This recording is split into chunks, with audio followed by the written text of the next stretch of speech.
Okay, we're live. We're recording. Yep. Friday night, evidence-based triathlete. It is Friday night. It's date night, I guess, for you and me. My wife is behind me, or behind the screen, laughing because she knows that's the way it is. It's almost been a year since we've been doing this on Friday nights. Yeah, and right now, what we're actually doing, I say we, one of my grad students is doing, is organizing all our talks, and we're going to try to get them uploaded to our podcast on Buzzsprout. Yeah, Buzzsprout. And so then, so if people have missed an episode, they can go back and download it and listen to it. Yeah. No, I'm really excited to have that cataloged. Often when I'm talking to people, we counted them. How many about a particular topic, episodes have we done? I could talk to you for an hour. Or well, I the new year we done 42. 42, yeah. Now we're like 10 weeks in, right? So we're at a year pretty much. Wow, that's great. Well, it has been a lot of fun because one, it's always good to talk triathlon, and two, it's neat how we each have a little bit different perspective, but yet there's lots of overlap in what we're thinking. And so it's been fun to explore these different topics. Yeah, I love talking triathlon with you because it's funny. You and I like talking triathlon, but a lot of other people don't. Yeah. and so I find myself a lot of times talking triathlon with people, and they're like, "Yeah, they don't want to hear it. They don't want to hear it. They don't they don't get this obsession that we have with this sport, and how it. I don't know. For me and you, I think I'll speak for you as well. It's changed our life. Yeah. In a positive way.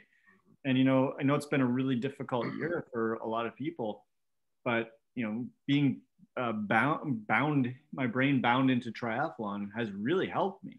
Mm-hmm. I personally have kind of just kept on training and kept on, thinking about the next race, and even if there isn't a race, like just making myself the best me I can be. Mm-hmm. And the cool thing is also, I used to think that I was training for the race. Mm-hmm. Right? Like I needed to have a race on the calendar. Right. I didn't have to. Mm-hmm. No, I needed some little goals along the way. Yeah, right. But I didn't have to measure myself against other people on a start line for me to continue to progress and continue to be the best version I could be of myself. Mm-hmm. I don't know if you felt any of that, but yeah, it's been different. And actually, I always thought of myself as being someone who does enjoy the training, and I do enjoy the training, and I do a lot of it. But it is interesting how I did really miss the racing, and I think what I missed most, and I'm looking forward to getting back to it, is sort of the travel and going to new places. I've mostly been just here at home and training out of here, and so I always associate getting ready for a race to include, okay, what's our travel plans? Where are we going? What else are we going to see? What are we going to do? And that excitement of the whole package ends up being something that I've really missed. But I hate to bring it up, but I think in the last year I've been on the road 20 weeks. Yeah, no, it's great. We've looked at it as an opportunity to get away and to see some parts of the country that we don't normally see. Or even like this week I've been in San Diego, and it's interesting. I've been in San Diego in places I do know, and I was telling Marie this earlier in the week. It's like I'm almost feeling like a local down here. Like I know the roads, I know the towns, I know the good places to ride. I can almost do it without a bike computer now. Oh, that's great. And some big rides without a bike computer. Yeah. No, I've seen some of your rides on Strava. That's pretty neat. Yeah, and it's pretty fun. Like this is San Diego's kind of right now at my home away from home. Mm-hmm. And I like it. And I would look to retire here, except for I can't afford it. No, certainly not. And I'll tell you, if I if my trailer didn't take me 6 months to rebuild or restore, I probably would be doing much the same thing, or at least going somewhere else and launching from the trailer. So, but I'm close now. How I mean, is it livable? Oh no. No, but it's still close. It's like, I didn't say it was towable. I said, could you live in it? Yeah. No, well, you could live in it, sure. It wouldn't be very comfortable. But we are at mile 23 of the marathon segment of an Ironman. So, man, you're at mile 23. You've experienced all the pain to get there, and you can run 2 miles to the finish at this point. Yeah. Now I know people have collapsed in that last 2 miles, but that may still happen here. But you now your vision is on the finish line, and you're hopefully you're not going to need medical to come. You're not going to need medical to come out. No, and I keep saying I still have 10 fingers. So you got your fingers, so you're doing good. I almost lost a toe, but I do have 10 fingers. So oh man. So it's a big push this weekend, and we'll see if I can get it towable by the end of the weekend. So that was my goal. That's a big goal right there. It is, yeah. Okay. So are we going to see you come out to St. George for the 70.3? I hope it is towable by then. Yes, that would be. Yeah, that could be. I'm not signed up to race that one. I know you're not, but I know you like to get out and support. There's a lot. Yeah. I love it. From our tri club that are going to be out there racing. Well, and St. George put in some wonderful statues for the Ironman. Yes. I saw the pictures of them. So. And then also this week, they updated the bike course. Oh yeah. I didn't look at the course, but I saw the note. So they're on a new road for part of it. So looks like they're extending out Southern Hills Parkway. Okay. So you're still going to go up the climb at Sand Hollow, but then and then you do like the out and back right there. Do an out and back, and then continue on where the road was never before, but it will be now. And I think that's still in. Is that the section that's still being built? Still being built. Yeah, they said it's going to be done in April. So the race is May 1st. Brand new sticky pavement. I know, right? It could be fast, that section. You get a little tailwind there. It could be really fast on brand new pavement. So I think I got to look at I should know this because I'm training for it. I think it's 5 weeks from tomorrow. Mm-hmm. Yeah, we're getting down to the nitty gritty. So this will be for me the first race in a year and a half.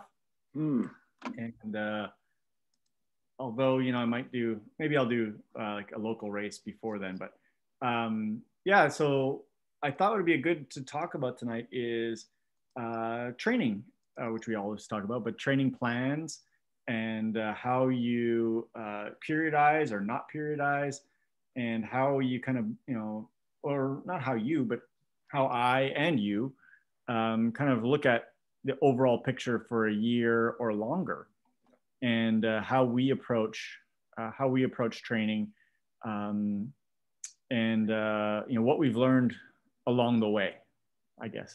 Oh, I think that's great. And just so we're on a similar mindset for calendar, we've got Hawaii in 9 weeks. Is it 9 or 11? My calendar says 9. I'm looking at Training Peaks. It says 9. Okay, I'm looking at someone on Training Peaks that's doing it, and it says 11. I've got it. Wait a second. I get it. It's May 20. Well, maybe I got the wrong date. I got May 23rd here. All right. Now I'm worried. Not because of you, but yeah. No. I hear you. No, we better check what the date of this race is now. So one of the key things in having an A race is knowing when it is. That's true. So I have shown up to a wrong date one time for it. You have? It was just a time trial, and instead of Saturday, it was Sunday. So fortunately, I was there Saturday. Is it June 6th? I would trust the other person, not me. Okay. On having the right date, because that other person, my wife, she knows booking. She's booking everything. So don't worry. I don't know why I got May 23rd in there. I don't understand that. So Well, good. So it's 11 weeks. Boy, I got even more time. I think you Yeah, got 11 weeks. but my real race is Coeur d'Alene. Yeah. And that's middle of summer, right? Yeah, that's 14 weeks. So I've got plenty of time for that. You got plenty of time, but it's time to start, thinking about a plan, right? Oh, totally. No, that's right. I really want to have a solid plan 12 weeks out. Yeah. But I don't start from zero. So yeah. no, you're right.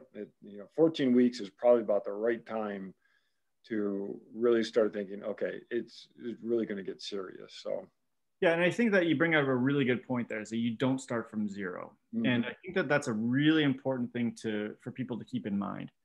If you're starting from zero and you want to do an Ironman or you want to do a 70.3, it's a long way to go. Well, depending on how, what you want to do with it, right? If you just, if your goal is to finish and, and you want to, get there before midnight or get there under the 8.5 hours, it's different.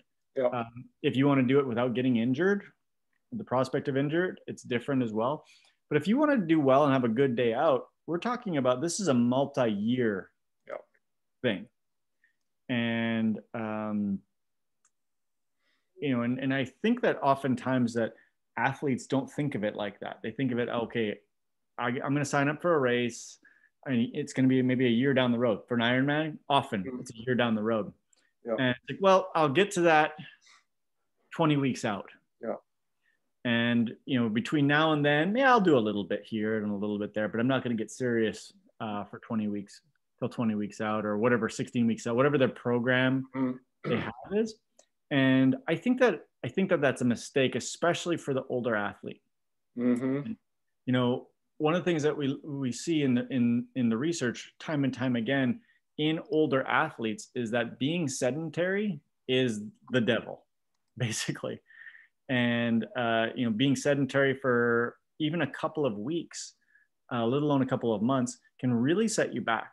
There was this research article. I wish I had it with me, but it's one I tell my students about when I'm trying to encourage them to stay healthy. And it was, I'll just kind of paraphrase the study, but they took 70-year-olds and 80-year-olds, like in that range. And I know this is a little bit further than we're probably talking about. Mm-hmm. But the idea of the research was they had 2 years to put these people in a formal weight training program. Because the theory has always been that, you can't, basically in that age, you can't gain muscle or you can't gain, it's very, very difficult. Mm-hmm. And so in 2 years, the average participant in a formal weight training program gained 2.5 kilograms of muscle mass. Okay. Which is pretty significant in that population. But the interesting thing is if someone was in that study and they had to be sedentary, so bed rest. Basically, in 2 weeks, they lost 2.5 kilograms. Yeah. So you think about like how difficult it is when we get older to hold on to muscle. Mm-hmm. And I know that's taking it to the extreme. We're talking 70-year-olds, but we're talking a lot about people in middle to late bloomers for triathlon. And I think that still holds true to a certain extent. You take a month or two off and you can basically get back to zero. Yeah. And bed rest is the worst. Inactivity is bad. Bed rest is really so detrimental to health. Yeah. And it's funny because I think about like why I'm doing what I'm doing and why I'm doing triathlon. And one of them, kind of in the back of my mind, is to avoid ever having to be in bed rest, right? Yeah, right. And and you see it time and time again when we have elders in our life and they end up in the hospital and have to do that, and they don't live very long. What is it with the hip replacement surgery? Yeah. So a broken hip. I think it's within 18 months you have something like 70 to 80% mortality rate. Mm. And a lot of it, from my understanding, is the bed rest that you get put under. more so than anything else, right? It just sucks the years of your life away. So I know that's. I think with surgeries, I always tell people you need to train for your surgery. Yeah.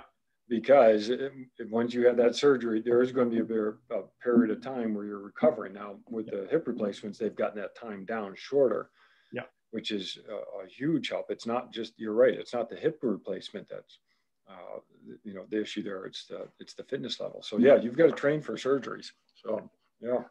I actually, after I read that article, I told Marie, I said, if that ever happens to me, I want you to sneak weights into the hospital so I can do some upper body stuff. Give me an ankle weight for the other leg. Yeah. Do anything. That's right. Right. And so that, if I want to extrapolate that to triathlon, I get that you need time off. Mm-hmm. And time off is critical. But the time off does not need to be sitting around watching TV, doing, hanging out on the internet. It can be active. And do something different, hiking, go hiking, even walking, kayaking, walking. Yep. If you want to do some strength training at that time, give yourself a different stimulus and find something else to do that is not swim, bike, and run, that's still going to help you maintain your fitness, in particular the aerobic side, obviously. Mm-hmm. So then when you do say you're 20 weeks away or whenever you're going to start your training, you're not starting from such a hole. Right. All right. So let's get a couple terms down that I know we're going to use. So periodization. How do you want to jump? That's a tricky one. Let's define it first, and then we'll talk more about it. But I think if we define it, every textbook I've ever read and article defines it different. Yeah, right. So I guess the basic thing is that we're breaking the calendar down into periods of time when we're going to focus on one thing or another. I guess I like that. No, that's succinct. That's good. Yep. And you're right. And it gets complicated because you have mesocycles, microcycles. I don't know how many different macrocycles. Yeah. And that's all great and fine for ACSM definitions and for my students taking their board of certification exams and stuff like that. But the truth is that, our body doesn't know. Mm-hmm. Yep. Right. Our body just senses load and, does what it does with the load. Right. Yep. No, I like that. So I like your definition. You take a calendar and you make different periods that you're going to do different things in. Okay. Yeah. Block training. Yeah. Block training is a little bit different because we're still going to take pieces of the calendar, but the block training model is we're going to block, and this is very much just a triathlon term from my understanding, is I guess any multi-sport is you're going to take a period of time where you're going to focus on one sport. So maybe for 1 month, you say, I'm going to focus on cycling. Mm-hmm. And so I'm going to cycle 5 days a week. I'm still going to swim maybe once or twice a week and run once or twice a week, but I'm really going to focus on the bike or the swim or the run. And this is a pretty popular approach to take as well. Okay, good. I've got one more term. Yeah. And it's one we use all the time, but it's good to define: a brick workout. Okay. So a brick workout, when we look at the history of it, it basically means 2 workouts in a row or more. I was actually listening to a podcast today. They're talking to the head coach for the Norwegian national team. Mm. And one of their brick workouts was run, bike, run, bike. Mm. All with intervals in it. Okay. And I was like, okay, that's a very unique brick workout where we're actually doing 4 sessions, but they're back to back to back. And the idea is to simulate racing where we go back to back. Okay. Yeah. All right. So I like it. So it's bricks. You're stacking them up. Okay. And in our world, oftentimes we see a brick workout only done with bike to run. Mm-hmm. Right. It's pretty common. They say, oh, I did a brick workout today. means I biked and then I ran afterwards. Right. But and I think oftentimes we as triathletes get caught up into the idea that we have to do that order because the race is going to be that order. Right. And I think actually what our body does well with is when we mix things up, right? Yeah. We want to have new stimuli. I think we talked about it last week that one of the things I'd been doing this spring was running to the pool, swimming, and then running home. And that is, and nowhere in triathlon do we run, swim, or swim, run, although we're talking about doing a swim run, right? Right. Exactly. So, and honestly, I personally feel like I've got a lot out of that. Yeah. I feel like it's helped my swimming because I really have to focus more on my form when I do that because, I'm a little bit more fatigued in my legs and even my posture is a little bit different. And then that second run, I'm a mess. Oh yeah. Well, even swimming after running. We used to do the splash and dash over here. Yeah. Not we, but that was a lot of fun. That over the Henderson Multi-Gen, the Lowrys put that on, and those were always fun. But boy, swimming after running was not easy. It's not easy, but if you think about it, if you do it enough, you figure out what to focus on, and I think that's where you start really sort of zeroing in on how important technique is. Yeah. And I'd consider those brick sessions. Yep. The other thing I'd like to add really quickly with brick sessions is they're not magic either. Right? Just because you've done 6 brick workouts, like bike to run, doesn't mean that everything's going to be great in the triathlon. We talked about this even last week with getting off the bike and how difficult it is to actually run well. Yeah. Okay, so where do you want to start? So let's a race. Let's say we want to train for an A race. First of all, what? I guess we should define what an A race is, right? Yeah, what is the A race? So this is, a race that is going to be your focus of that time and that season, right? And so most people in triathlon will do 1 or 2 A races a year, right? And I think it also depends where you live. Like we're pretty fortunate. We have a long season. Yeah. Like our first race that most people do that, it might be March. And the last race November, December, maybe even, right? So you could easily have 2 or 3 A races during that time. Whereas, when you grew up in New York and I grew up in Canada, we didn't really travel a whole lot. You might have a really short season, and you may only have 1 A race of the year. So it is a race that you are putting all your eggs in, and you want to do your absolute best at, and you want to be as fresh as you can be for it. And basically you want your fitness to be at its best that day. Yep, I like that. So your whole training program is built with that race in mind. Doesn't mean that you still show up for other races and you still give 100%. Yep. But your training program is built around peaking your fitness and your freshness, your race prep for that race or whichever number of them you're planning out. And it's also good. I like having B races and C races on my calendar because in the B race and the C race, I don't have, by just labeling that, I don't put the pressure on myself. Yeah. Right? Like I don't have to, I don't know, like I put a lot of pressure on myself, right? To be in the, on the podium at these races or to win a race. But if I label it a B race, then or a C race, I take the pressure off of myself. And it's just like, I can just go and use it. A C race in particular for me, that's a training race. I'm doing it for the purpose. Maybe the purpose is I want to, bike above my threshold and see what happens. Yep. Right. And I'm actually trying to gain something out of it. So for example, I have St. George is a B race for me for the year. But I have a C race potentially. I haven't signed up for it yet for the Rage race. Right. And it's 3 weeks before St. George. And I will take 1 day off. Yeah. Right. Right. Whereas, and even for St. George, I'm going to taper in on 1 week instead of tapering on 2 weeks. I guess we talk about taper. Taper is lowering your training load so you become fresher for the race. So an A race, I'm going to take 2 weeks to taper in. A B race, I'll take 1 week.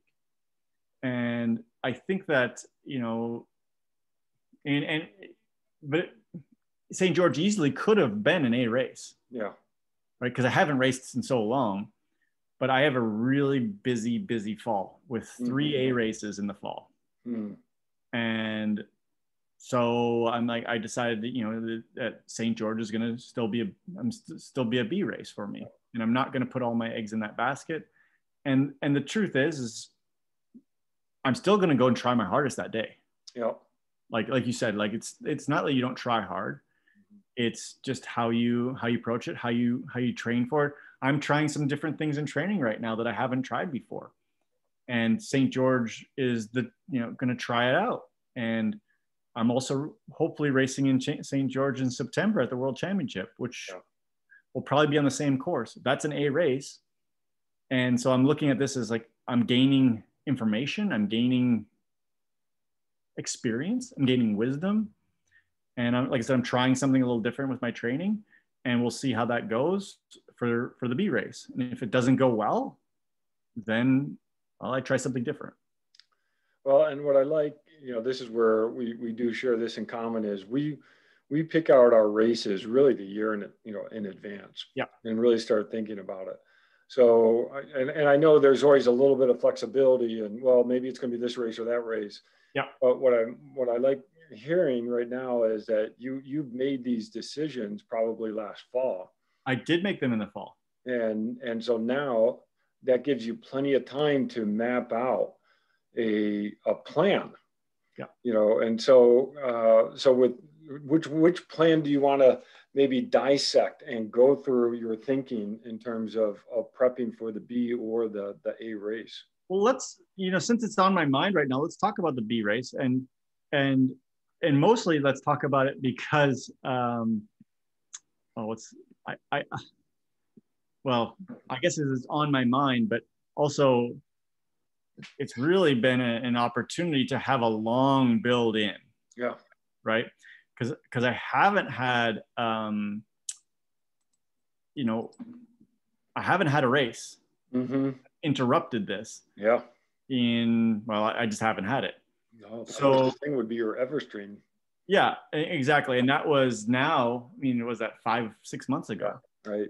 And so when I started to plan this out, I really started to focus on this at the beginning of the year. Right. After my Everesting in October, I just had fun afterwards because I had a lot of fitness. And I did things that were fun. I did some crazy bike rides that were fun to do, but there was no reason. It was just because I was enjoying myself. Yeah. Right. And so this winter, I number one thing was I had to get healthy again. I'm still suffering from shoulder issues from my bike crash like 2.5 or a year and a half ago. Wow. And it's really affecting my swimming. And so I worked with my swim coach, and I said, hey, listen, like I need to start from scratch. Like we got to figure out a way that I can swim without my shoulder hurting. And so I backed it down to my sessions were 1,100 yards, 1,200 yards, and really just working on technique and finding a way that I could swim that it wouldn't hurt. And now I'm up to 2,400 yards. That's good. 2,400 per session. But I'm at a point where if I push the pace, it hurts, right? So this whole time there'd been a plan though, right? For that. So we talked about it many times, like you got to solve your injury stuff first. Yeah. Now, fortunately, I think for me, it's really, it doesn't really change how I'm going to swim in the race probably. Because, the more I swim, the difference in my time is 1 or 2 minutes in half, right? Because right now, if I'm doing 7,000 yards a week, if I did 10,000 yards a week, I might get 30 more seconds. Yep. So, and I understand that, right? So the other thing was as I started to build this, I looked at, some of the traditional thought processes of, and I guess we can define a few other things of like build weeks and base weeks. Mm-hmm. And I wanted to have pretty much 2 build weeks and 2 base weeks, or sorry, 2 build periods, 2 base periods. So, I'm going to do, John, I'm going to share my training Okay. plan. I think that's probably should be open. a good thing to do here, because that'll actually, yeah, share. And,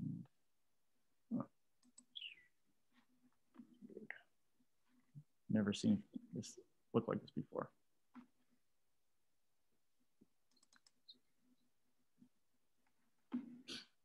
Is it working? We'll see.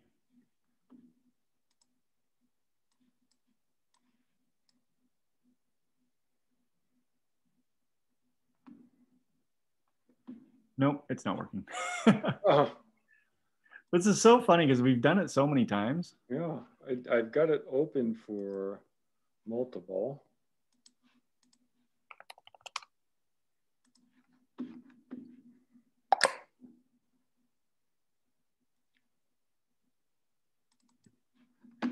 All right, let's see if that works. There we go.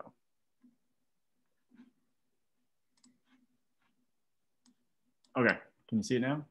Yep, now it's come up.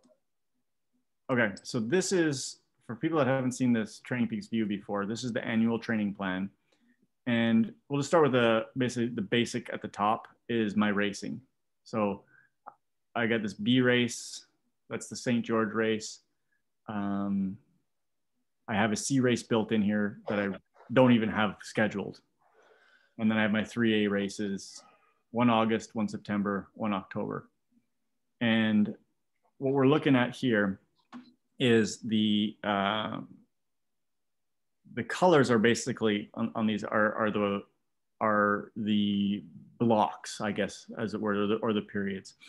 And then, I mean, there's a lot of stuff here, but the gold underneath is basically my plan as far as when I'm, excuse me, when I'm going to be have the best form possible. And so it's just, this is basically a form and fitness thing. And it doesn't work out really well because when you look at it on this view, because I don't actually plan out week by week, I only do it 1 week in advance. Okay. But the thing you can look at is the light blue in the back. That's my fitness level. Okay. So so you can see it's kind of coming up for this one, and then it'll come up again in August, come up again in September. You can only hold it for so long, and then come up again in October. But what we can look at is down below here is week by week.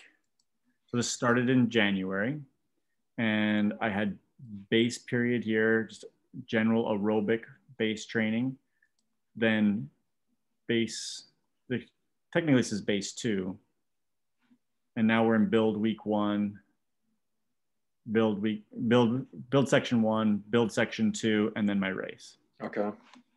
And what we're kind of looking at here is the training scoring stress, so the TSS per week. And you can actually see I've got it planned out how much TSS per week I'm going to do. So like this week, I'm going to do 1,200. I'm at 1,039 already. So tomorrow I'll do another 200 and get it there, and then have Sunday off. That's a huge week. It's a big week. And then I got 1,000 next week, 1,150, got a recovery week built in, then another 1,200. And basically I built this throughout the whole year based off of TSS, and ultimately, building towards some of the bigger races. So for me, pretty much the biggest race of the year will be the 70.3 Worlds. Mm-hmm. And so I actually have a quite a decent taper to that. And then I got to recover, which is going to be hard to recover for Ironman California a month later.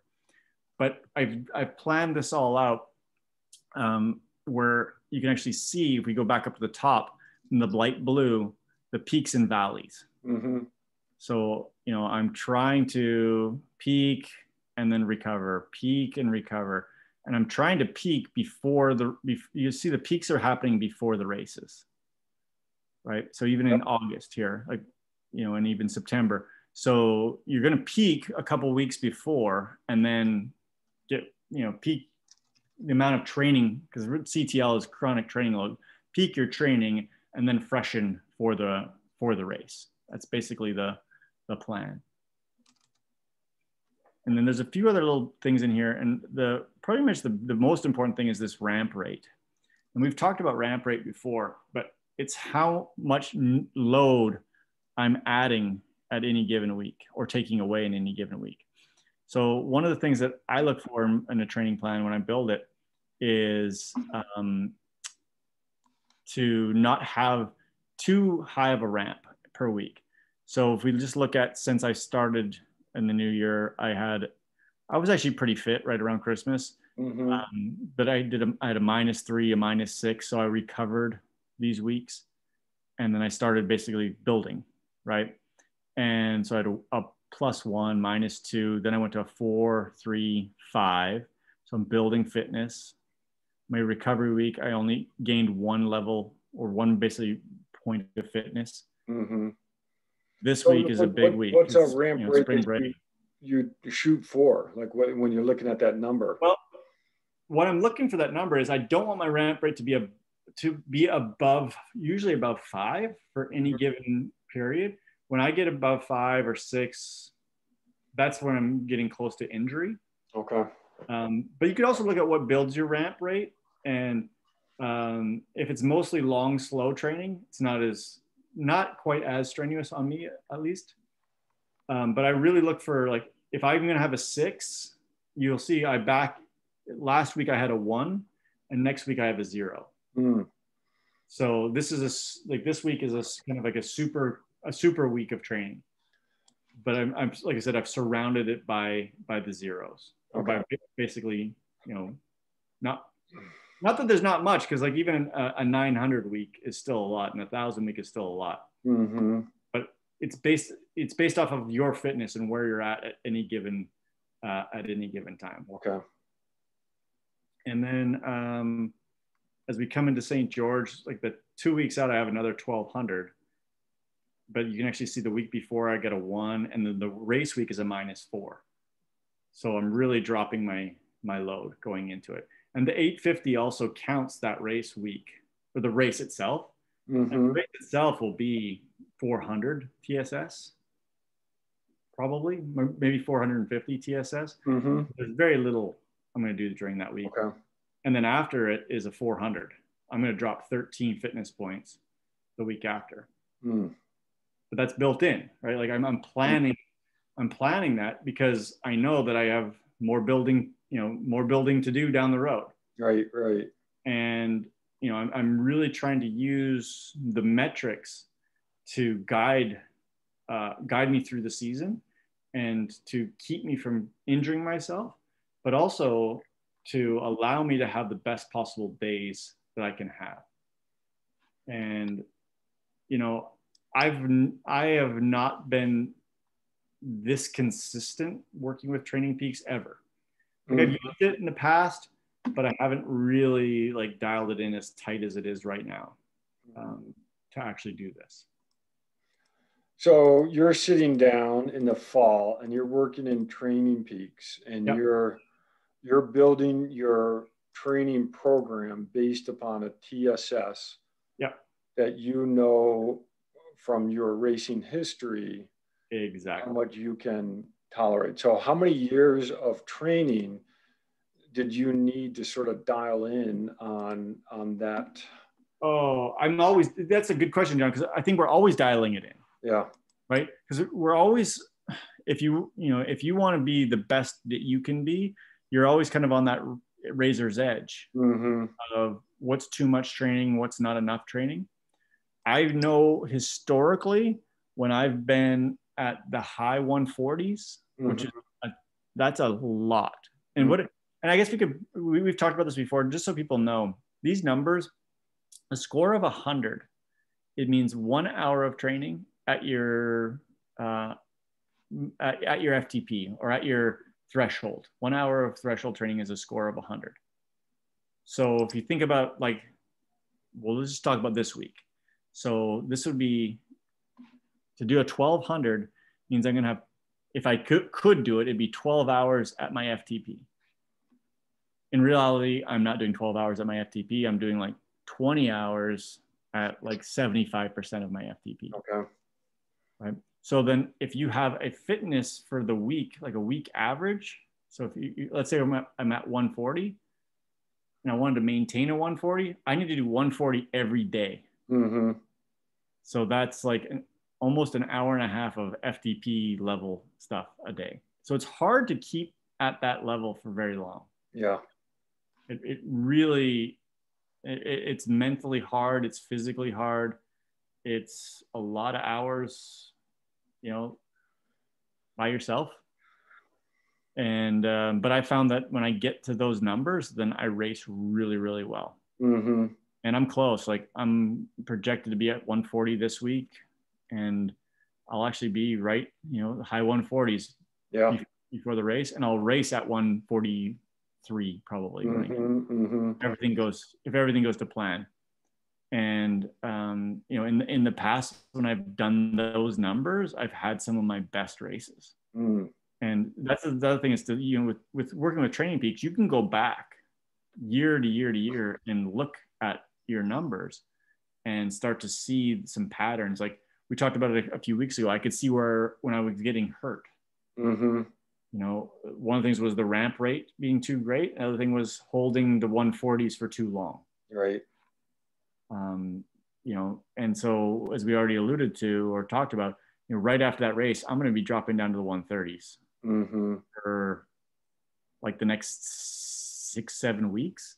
Mm-hmm. I'll be in the 130s, which for me is sustainable. It's still, it's challenging, but it's sustainable. And I love training, and I especially love training in May and June when it's, it's good weather and.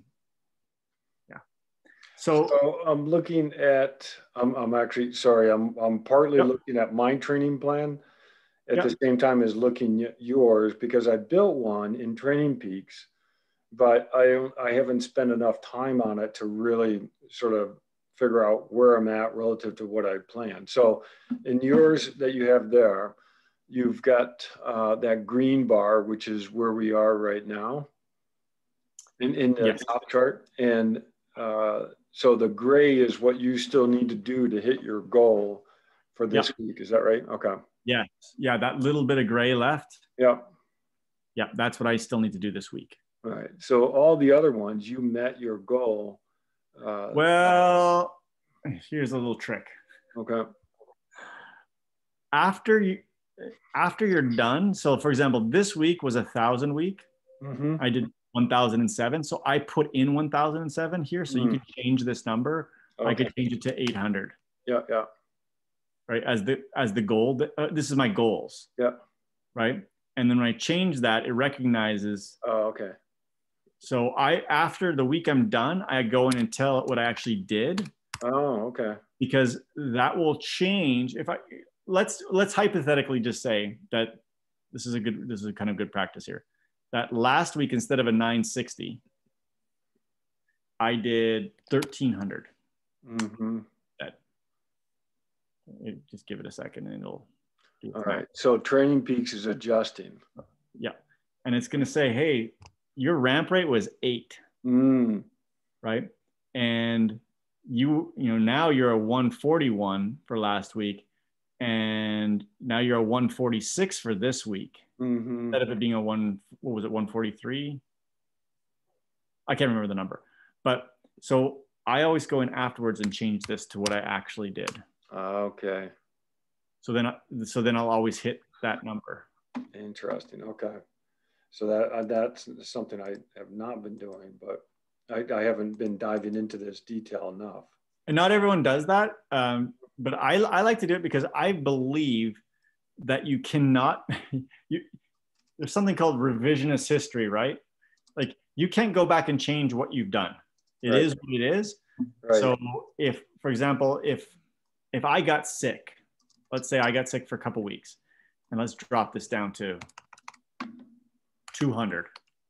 Because all I could do was, walk, right? 200. so that's what I did. Even though I planned to do 1,000, I planned to do 1,100. Well, what changes? Look at my fitness levels. And if I was to go now and say, oh, now I need to do 1,200, 1,000, well, then my ramp rates are way too high. Mm-hmm. Right? So we definitely want to adjust it to what we actually did do rather than what we're planning to do. And I don't know if other coaches do this, other people do this, but that's how I do it. No, that's good. That's good. Yeah. Now I actually see in mine a cautionary too high of a ramp rate, but I think I've got something entered wrong that week. So. Yeah, and that happens. That's actually really interesting you said that, because that'll actually happen. It'll give you a warning, and oftentimes you can go back in and say, oh, it's giving me a warning because I messed up. Like I double put in something, or but and you can set when the alarms come. I think mine is set. If it's a ramp rate of 7 or 8 or above, I can't remember what I said it at. It'll alert me. Okay. It's much. And once again, that's looking at my history. And when I've gotten injured, my ramp rates have been too great. So I guess when we're going back to like periodizing though, and one of the things that I really don't do a lot of is actually like changing, like to the how I'm training, like changing intensity, changing a whole lot other than volume. Like, I'm a believer of that we're trying to train the metabolic system as a whole and make myself the best possible athlete I can be. Right. Triathlon, especially long course, we can debate about short course, is an aerobic thing. And my goal is to keep training my aerobic system as much as possible. Yeah. And to do that, we talked about before, I polarize my training, not the strict polarized where it's super intense, but 80%, 90% of my training is low heart rate. Like this week, I've got a TSS of 1,100. Is that what it is? No, almost 1,000 already. And I don't think that's not true. There's been a few climbs I did, but basically my average heart rate has probably been 115. That's great. Yeah.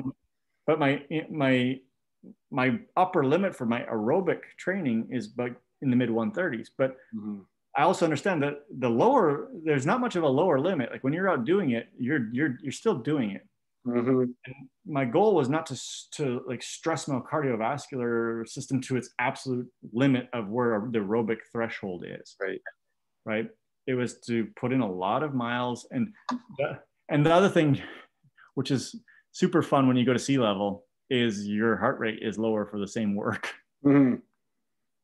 So, but I polarize my training so that I do a lot of that work, and then once a week a hard run, once a week a hard bike with intervals or a race on Zwift, and that's how I do it. I don't do a ton of high intensity work.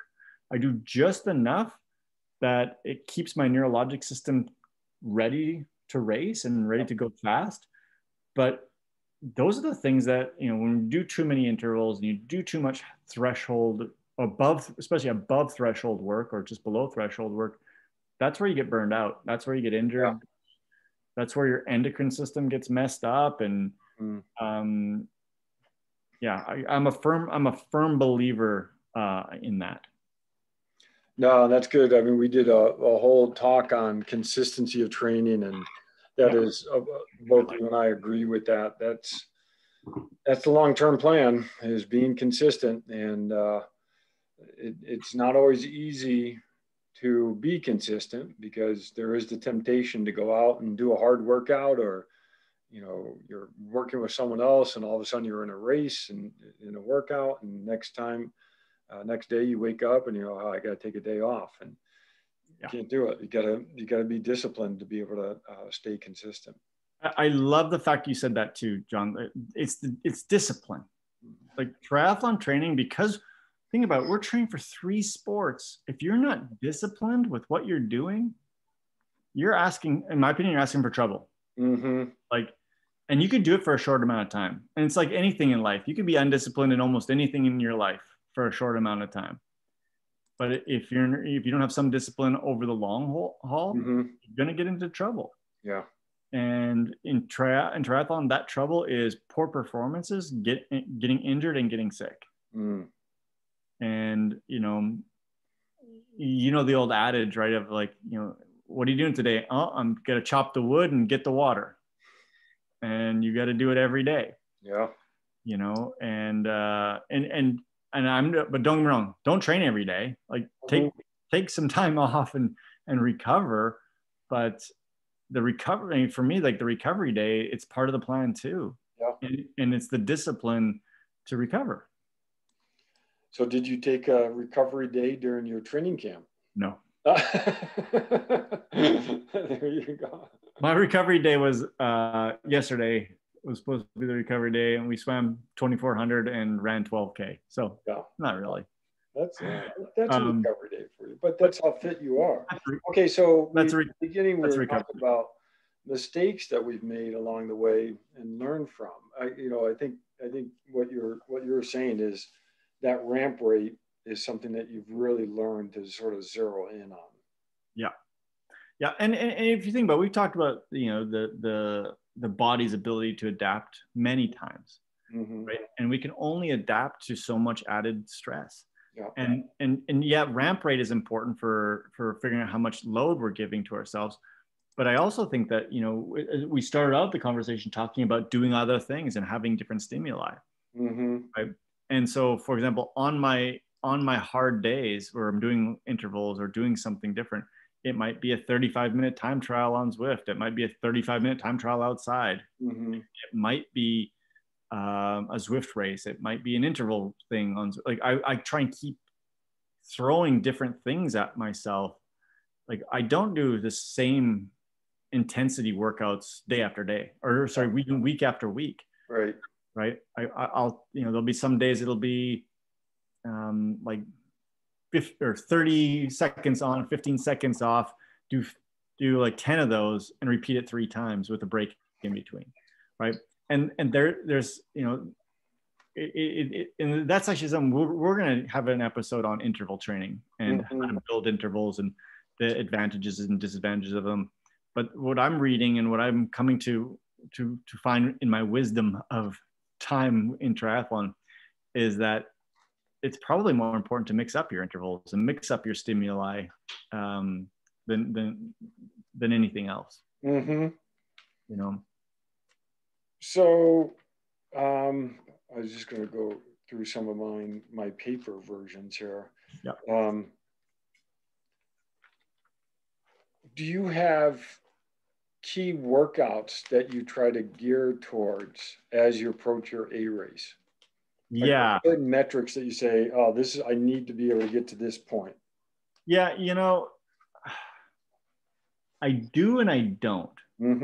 So it depends. I think, I don't know, John. That's a difficult one because every race I've approached it with a new idea. Yeah. Right. Right. So this B race coming up, one of the things I'm doing is I'm going to add a little bit more intensity than I've ever added, and I'm going to dump a little bit of the distance. And this is kind of my last week of having more distance stuff, and then I'm going to focus a little bit more on intensity, in particular intensity running, which I really have kind of shied away from because of fear of getting injured. But I'm going to try it this time. And one of the things I want to do this time is do 2 times 1 hour on the bike at my race pace. And then, with like just 10 minutes in between, just recover, 10 minutes in between, and then jump off and do a 10K at my race pace. And I'm going to do that. My goal is to do that 2 weeks before. So I should be pretty fit. I'm going to be pretty fatigued at that time. Yeah. So I'll do it the day after after a recovery day. Right. And just, and mostly, John, it's because I haven't been racing. Yeah. Right. Right. Like, what is it going to feel to go at that pace for that amount of time? Like, I think I did 2070.3s in 5 years before, before COVID. And so I knew what it's going to feel like. Right. And I think I maybe I need that key workout more mentally than physically. Right. And it's not that I don't have confidence. It's that maybe I can build a little bit more confidence. Well, and I always like to, as I approach a race, I like to look back on my training log and just, and it is that confidence. And you're like, okay, yeah, I've done this. I did the work to get here. And now, it's just a matter of putting the race in. Okay, so here, I'll see if I can do this. Let's see. Should I add that? Oh, no. There's my camera.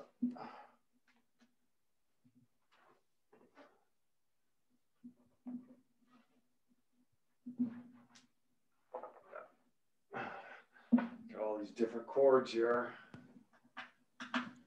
The other thing that's going to be happening in the next couple of weeks, John, just as you're getting prepared, is the mustache is going to be going away. Oh, yeah? Yep. I've got to, it's getting too warm. I know. I honestly, I really like having a mustache. Yeah. I didn't think I would. So I was like, it'll be my winter thing. Well, and I'm getting close. I may do the haircut and stay cleanly shaven longer. So we'll see. So when you're racing, I mean, you don't have that facial hair for sure. No. I really only Fine. raced Norseman with my beard. So, all right. So this is an example of my training peaks.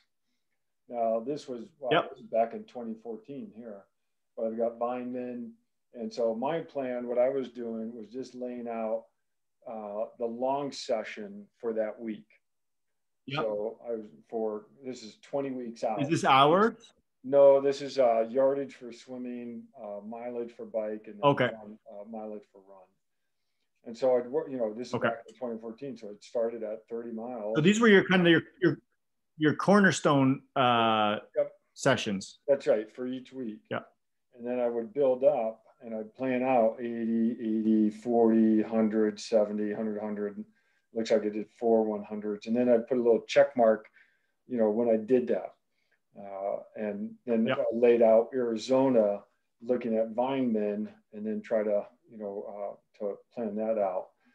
And what I would also do is take this side of my analog training log, and I would keep the dates, how far out for the event, and then I would keep notes, and then I would write in my key workouts over here, so that every week I'd be able to see, oh, this is what I'm shooting for, and then see how I did. So that was, I've actually gotten away from my paper version here, because I've been doing more with Training Peaks and I like how you can compare it so quickly. Yeah, well, the digital part is cool because you can visually see what's going on. You can do all the graphs. The paper part, I thought, what I like about that is, I don't know, just this personal touch to it that, you're still sort of pen and paper trying to figure out how to make this all work, but you don't have the advantages of a Training Peaks or a Strava or Garmin or whatever to do all those calculations on the fly. So. Yeah, for sure. I love that. And I love that you're keeping track of your long, your long sections. Yep, and those are your cornerstones. Yeah, and so I know in prepping for a race, I know, and again, this is always neat to see where we're similar and where we're different. I do like to try to get in 300-mile bike rides before an iron distance race. And I try to get up over 40 miles a week of running. And for swimming, I'll get close to and sometimes over 20,000 yards a week a couple of times. But that's like, I'm like to really improve my swim time, I'd have to be putting in, even, over 30,000 yards a week. And that's just not practical. So that time is better spent doing biking or running, but I enjoy the swimming a lot. And so that's why I still incorporate quite a bit of it. But you're right. It is, and we've talked a little bit about this. The reward for the actual work is, yep. For you to gain 2 minutes on an Ironman swim, the amount of yardage you have to do. But for you to gain 2 minutes on the Ironman run, it's probably not nearly as much as far as hours. And that's the other thing we've talked about in the past is, we also have lives that we're trying to, we're trying to juggle with this, and so we have to think about where's our time best invested. I guess that's the word, invested, because that's what we're doing. We're investing, building our fitness, our time into doing this. Yeah. No, because so I actually think some of my go ahead.